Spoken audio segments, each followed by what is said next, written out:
What's going on, everybody? If you're seeing this page, that means the official Taurean Rain Reloaded merch store is now available. To get access to the store, make sure you go ahead and click the store tab on my YouTube channel. From there, you will be able to see all the merch that is available. We have mugs, shirts, hoodies, joggers, and so much more to come. All original designs made by yours truly, Taurean Rain Reloaded. Now go ahead and get your merch today, and you can feel nothing in style.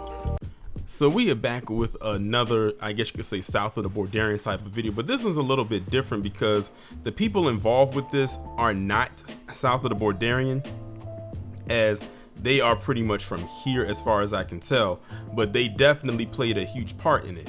So you, in this picture, you see 16 mug shots involving all of these individuals who were involved. They were in Tulsa, and they were involved with the Mexican cartel. Let's get into it. The story was posted September 29th, 2023. According to Mark Woodward, the Oklahoma Bureau of Narcotics and Dangerous Drugs Control, also known as OBN, spokesperson, multiple arrests have been made connected to a drug trafficking organization with links to a cartel in Tulsa, Oklahoma. Woodward says that OBN has been working on an investigation for a couple of months. These individuals are buying directly from people tied to the cartels out of Mexico that are bringing raw fentanyl powder across the border, moving it up into the Tulsa area. But also it's impacting the distribution in places like Bartlesville, Collinsville, Chateau, said Woodward. Today they're using social media to arrange for the loads being brought from Mexico to Tulsa, and then they were using social media to arrange for the pickup and distribution once it got to Tulsa and moving it to places like Collinsville and Bartlesville to support somebody's opioid addiction. Just one of those dosage units, as we've seen, unfortunately over the last several years, could be fatal because of just how painful fentanyl can be. Well, I know about that not because I use it or know anybody who has used it, but because y'all know that was pretty much the foundation of my channel, was talking about that opioid plague. Those arrested in connection with the trafficking are Justin Daniel Smith, Aaron Joy Zaremba, Kimberly Weisenhunt, Joseph Christopher George, Dana Ryan Tapp, Chad Bentley Dorst, John Frederick Carter, Victoria Stephanie Sumner, and Brandon Dale Wilson. According to the Oklahoma State Department of Health, fentanyl is one of the leading substances involved in the drug overdose crisis in that state. There were 300 drug overdose deaths in 2022 in Oklahoma, according to OBN. Nearly 90% of drug overdose deaths in Oklahoma were unintentional, meaning they did not intend to kill themselves. Woodward says the drugs are not being sold in small quantities and not necessarily for personal use. In fact, people are ordering as much as 1 to 2 ounces of raw fentanyl powder. They can get about 250 doses out of it. So 1 ounce could supply enough for 250 people to get a single use out of it. There are about 3 different groups of individuals that were all linked to the same distributors. And so we kind of merged these 3 investigations together because they were all tied to the same people bringing the fentanyl from Mexico to Tulsa. Those shipments are broken up and taken to places like Jenks and Bixby and Bartlesville. According to the court documents, the investigation used Facebook Messenger, search warrants, GPS trackers, visual and electronic surveillance, and undercover operations to take down the drug organization. Drug trafficking organizations operate as a dispatch system. The dispatcher will coordinate the deal by discussing money for an amount of narcotics. The dispatcher will then provide an address for the customer to go and meet the delivery driver or courier.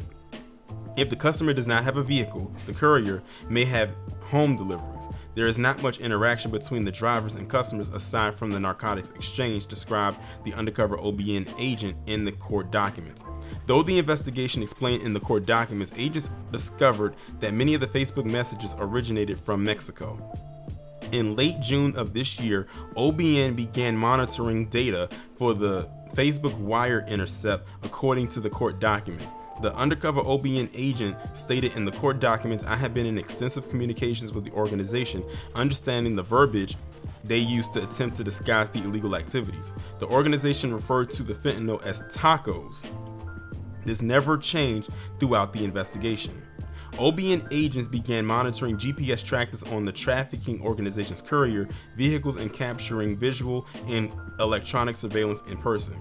This resulted in traffic stops where fentanyl was found and seized, and the individuals were identified, released, or taken into custody. The identities of the customers arrested lined up with the evidence collected through the Facebook messages. We've identified a total of 23 people at this point and have been serving arrest warrants for them this week, including yesterday and today, said Woodward. Right now, we've got 16 in custody. We still have about several outstanding that we believe we're going to be able to get into custody pretty soon and that are looking at a variety of charges, including the trafficking of fentanyl. And there you have it right there. If anybody wanted to know why PC is leading when it comes to drugs, in the category of drugs under the FBI crime stats, you're getting a glimpse of it right here. You're getting a huge glimpse of it right here. Now, the crazy part about it is opioids and fentanyl, that's something that is plaguing their community, and they're the ones that's helping to funnel it in and still attacking their community. So I want to know from all the high and mighty or people who have stuff to say about black people as a collective, what do you have to say, if anything at all, about this? Because wouldn't this be considered a PC on PC crime? Because I'm willing to bet the vast majority of the ones that are using are looking a lot like the ones who are distributing. And then in that area, most likely, probably, not saying that there aren't some black people that are there, but the overwhelming amount for sure. And like I said, this is only the beginning. And the thing is, this kind of stuff has been happening for years. It just kind of flew under the radar because they said they use social media in order to do their exchanges. So that's how they were able to find out their operation rather quickly, opposed to if they did not use social media, then it would have been a little bit longer with their investigation, or even harder to track them. So they probably, in a way, they shot themselves in the foot by doing this. But I don't think they said in here how much money they actually made from this, but I can assume they made quite a bit.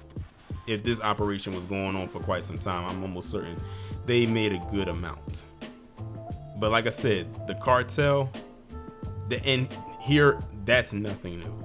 By now, they've been here for longer than I've been alive. So I'm not surprised by this, and I'm sure there's going to be more that's going to come along the way as well.